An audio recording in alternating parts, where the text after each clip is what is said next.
Hello guys! Welcome sa aking YouTube channel at welcome po sa aking munting tindahan. Ako po ito, si Eileen Store Mix Vlog.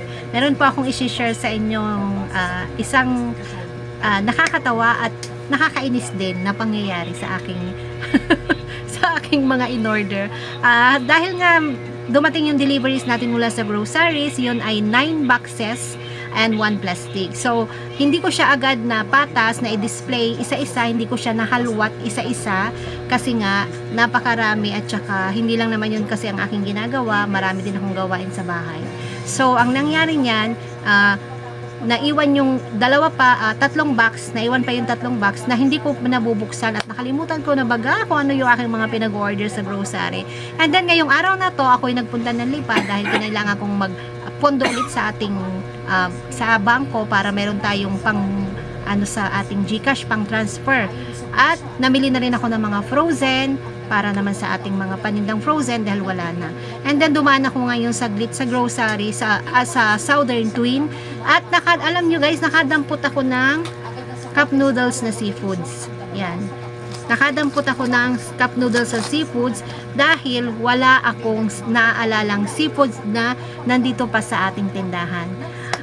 Ang pagkakamali ko, meron nga pala akong na-order sa grocery. Kaya ayan, nagka-doble-doble ngayon yung aking cup noodles na seafoods. Pakita ko sa inyo guys.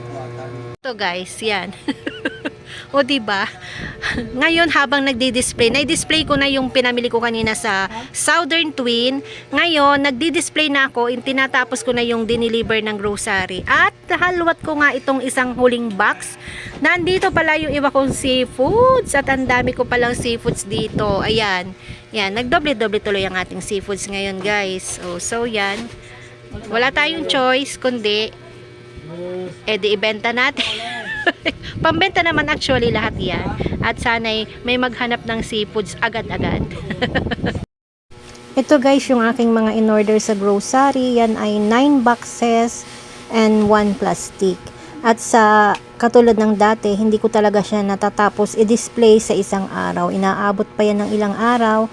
Dahil sa dami nga guys ng aking ginagawa, ay hindi ko siya matapos-tapos. Yan, inabot pa yan ng 3 araw bago ko natapos. Nakapamili na ulit ako, ay nandyan pa yung ibang boxes. Kaya naman tuloy, nakadampot ako ng seafoods dahil hindi ko naalala na may seafoods na pala akong in-order sa grocery.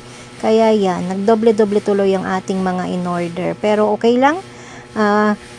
Kasi ang seafood guys, hindi talaga siya fast moving sa akin. Kaya ilan lang kung mag-order ako. Kaya yan, nagdoble. Kaya yun. So yan lang guys, share ko lang yung aking kasyongahan. Kasyongahan ng inyong tendera. Sa dami ng ginagawa, hindi na alam kung ano yung mga pinag-o-order ko sa aking mga in-order sa grocery. So hanggang dito na lang guys, share ko lang. Bye everyone and thank you for watching.